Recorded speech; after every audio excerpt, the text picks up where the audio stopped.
And you have to be able to draw those diatomic elements, all of them. So, to recall what those were, can't see a darn thing. Here we go. Ooh, gotta love the blurriness. You still can't see. Alright, hold on a second. Oh. Look at that. That's the same one. Hold on. Why is it not up there though? Someone was messing with my board. There we go. There we go. Okay, so we had hydrogen. You can see now, right? We had hydrogen, and it looked like this. We had fluorine, chlorine, bromine, and iodine. Those all had 7 valence electrons.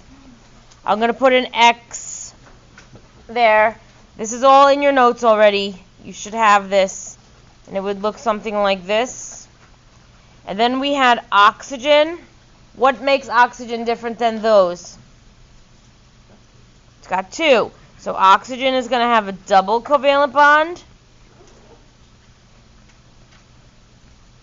And nitrogen is going to have a triple covalent bond, which means it has 3 pairs of electrons shared. Okay, like that. That's all your diatomics.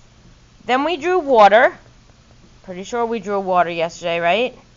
Okay. What element goes in the middle? The oxygen. I don't like that.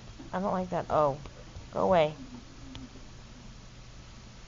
Okay, there we go. 1, 2, 3, 4, 5, 6. And then we're going to take a hydrogen, we're going to put it here. We're going to take another hydrogen, we're going to put it there. There's water. And I showed you that we draw it like that because we're drawing it this way. If you draw it this way, it looks like it's in a straight line. It's not in a straight line. This is a bent molecule. That's the shape of it. It is bent, like this. Okay? Alright, then we did ammonia. Nitrogen had 1, 2, 3, 4, 5. And it had 3 hydrogens come in. Okay? So that's what that looks like. Then we did CH4? CH4? Yeah. Methane. Good. And that's where we left off, I'm pretty sure. So we had carbon, which had 4 valence electrons. And that means there were 4 hydrogens that came in and went there. Did we do ammonia? Oh, yeah, I just did ammonia. Okay? All right, so far, so good. What about if I gave you CF4? What would that look like?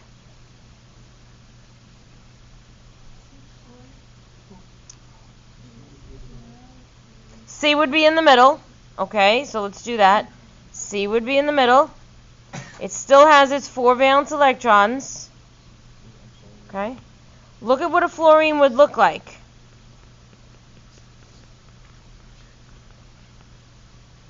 It would look like that, right? So let's get rid of this thing. So what's going to happen to this fluorine? It's going to come and sit right there. Okay? This is the covalent bond right here. Another fluorine's going to come in and it's going to sit here. Another fluorine will come in and will sit here. And a last fluorine will come in and will sit here. Notice the difference between this guy and this guy. You see how many more dots this one has? Because the fluorine has 7 valence electrons, whereas the hydrogens only needed 2. Here we have this hydrogen satisfied. It has its full valence shell. Same thing with this, same thing with this, same thing with this. and the carbon is also satisfied. Here, fluorine is satisfied, fluorine is satisfied, and this guy is satisfied. Okay, see the difference? Now that's really messy to draw. So what we would do, instead of drawing all of those dots, unless they specifically ask us to draw the Lewis dot diagram, I would take the carbon, I would put it in the middle, and I would draw 4 lines, and I would put the fluorines around it. Okay? Then you could put your little dots small around here so that it's not gigantic mess. See how much neater that looks than this thing? It's just an easier way to draw that with the lines. Alright, now we had to talk about one that is almost asked every single year on the Regents, and that is going to be carbon dioxide. Put a star on this one. Okay, carbon dioxide's a big one. What element is going to go in the middle? Carbon. Okay. Carbon has 4 valence electrons. Oxygens are going to go onto that carbon. Okay, ninth graders, at this time, please head on down to the cafeteria for your career day breakfast. Ninth grade teachers, if you have an all ninth grade class, please bring them down. If you have a split class, stick around with your upperclassmen and send the ninth graders. Just a reminder to all of our ninth graders, this is no AirPods, no cell phones. That actually goes for everyone. Just a reminder, no AirPods, no cell phones. And we're going to have a great day. Thanks, everyone. Okay, so we've got 1 carbon and 2 oxygens. Kyle, you awake? Okay, just checking, making sure. All right. If this oxygen comes in and sits here, is it satisfied? No. It's got another electron that needs to be paired. So these 2 electrons are going to go together. So let me just move this over just a tiny bit, and I'll show you that this electron is going to move in, this electron is going to move in. That's a double bond between that carbon and that oxygen. Okay? Same thing is going to happen on this side. Of course, I don't have them in the right spots. Let's put that there. This is going to come in. Okay?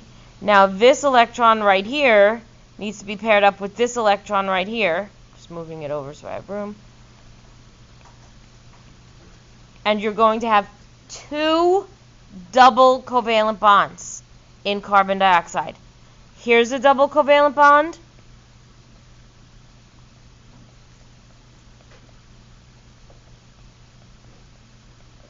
And here's another double covalent bond.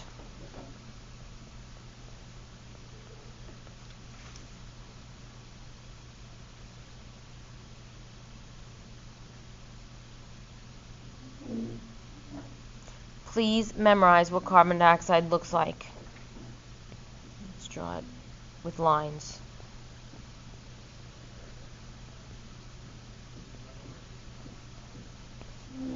That's carbon dioxide.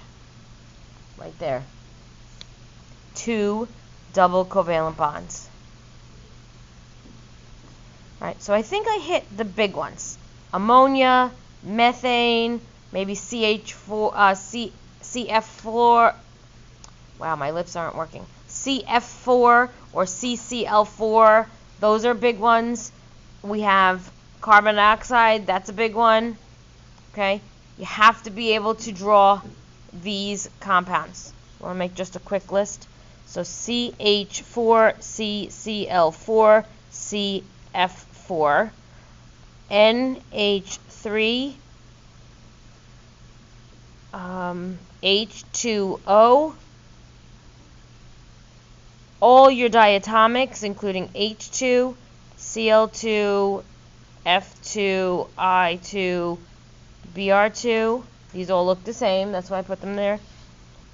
We had O2, and N2. Okay. Can others show up? Sure, they can. Just remember, the element that is by itself is the one that's going to go in the middle, and then the others are going to attach to it. Okay? Let's say you get something that looks like this. CH3Cl. How do you think that thing is going to look? What do you think is going to go in the middle? I know there's two that are single elements in there. Which one do you think is going to go in the middle? Carbon. Carbon. Good.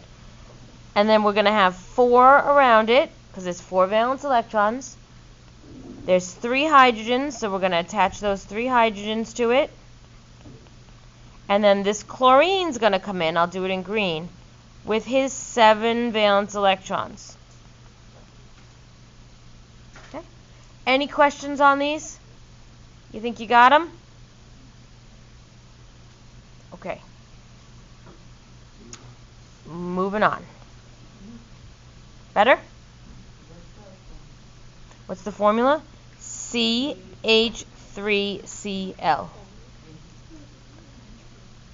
When we have, this is an organic compound. When we have an organic compound like this, the carbon is always going to go in the middle. And then you're going to list your hydrogens and then whatever else is attached to that hydrogen.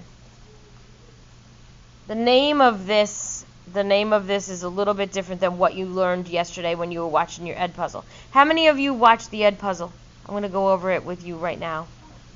Okay? All right. So, let's name some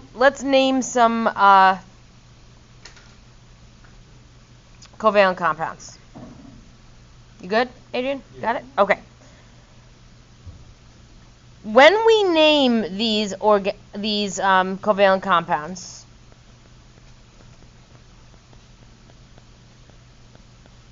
we use prefixes. We did not use prefixes for the ionic compounds. So mono is going to be 1, di is 2, tri is 3, tetra is 4, penta is 5. Okay? All right, now, when we name them, let's take this one, CO2. If the first element, there's only one of them, you don't use the prefix mono. You just say its name. So it's carbon. The second element, you always say the prefix. So this has 2 oxygens, so we would say di, and then oxide because it is a binary compound. If we have something that looks like this, P2O5, there's 2 phosphorus here. So we have to tell our reader how many, first of all, I should back up a second. Is this ionic or covalent? Covalent. That's the first thing you need to ask yourself, because some of you are going to say phosphorus oxide. That's only if it's ionic, you would name it without the prefixes. If it is covalent, you need to name it with the prefixes. So here we have diphosphorus, pent oxide. Diphosphorus pentoxide.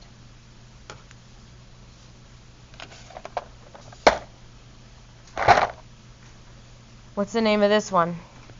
CS2.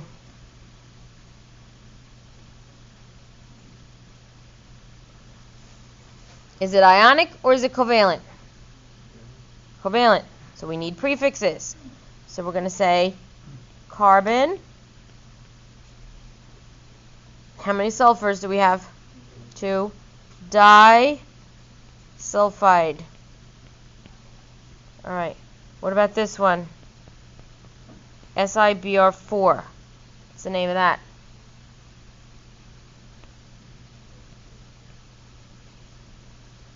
Silicon tetrabromide.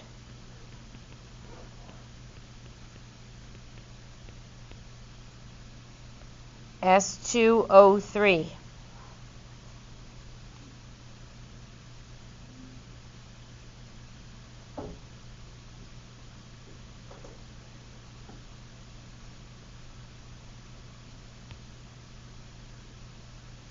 Ionic or covalent?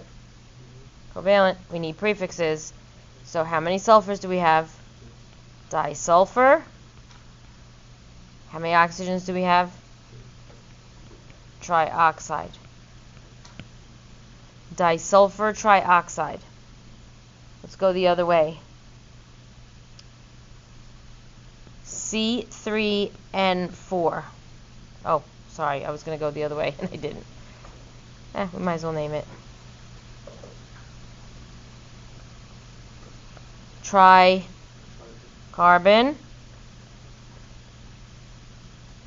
Tetra.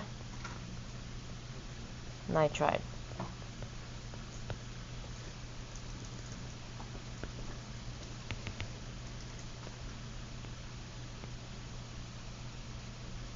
MgS.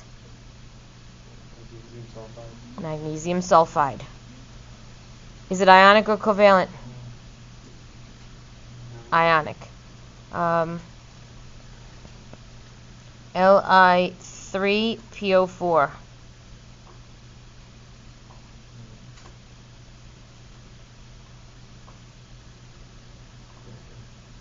Lithium phosphate. Al2S3. Aluminum sulfide. Okay. Why is it not dialuminum trisulfide? Because it's ionic. Okay. I think you guys got this. It's not that hard. Let's see. Let me shut this off for a second.